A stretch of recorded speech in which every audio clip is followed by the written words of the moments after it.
Okay. With all this flooding, I'm gonna show you what I always, this is like a vacation mobile right here. And I always drive around with my life vest. I have an orange one, and I have this floaty.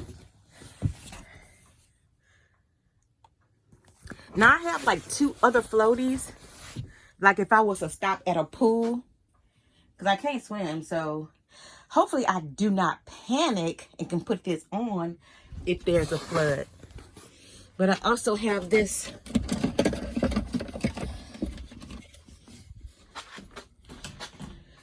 it's supposed to be like a window, a window breaker, a window hammer breaker, and a seatbelt cutter.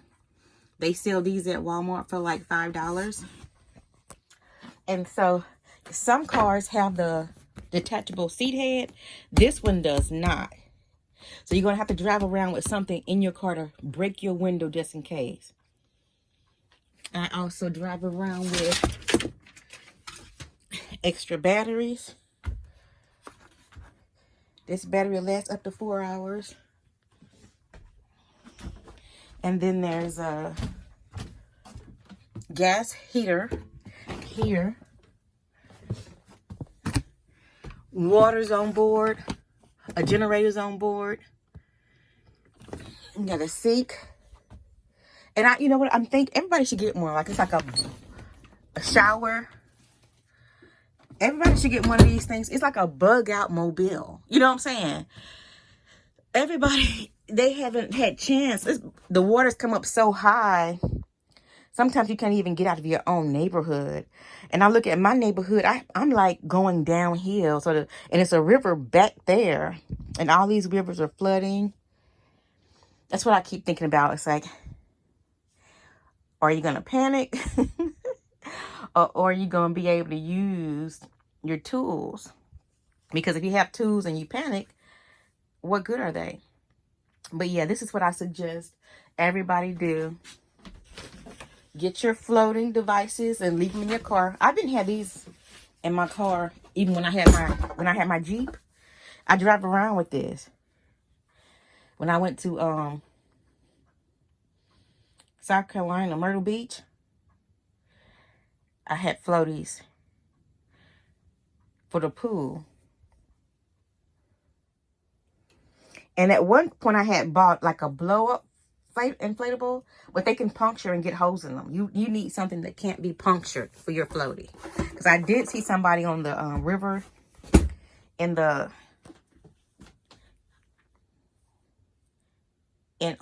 a video. The guy was on an inflatable floaty, but floaties can be punctured. You need something that can't be punctured. And I also have a floaty in there that goes between your legs. So it's a little extra.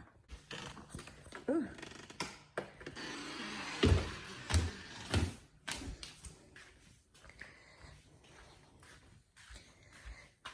I did buy that floaty right there.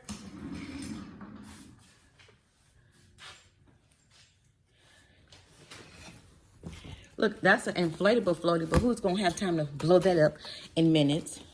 I have an inflatable boat in my garage. Inflatable ball. This is also one of those chair floaties. Because it was a flood here in Waverly, Tennessee. I got to Google how far Waverly is from here.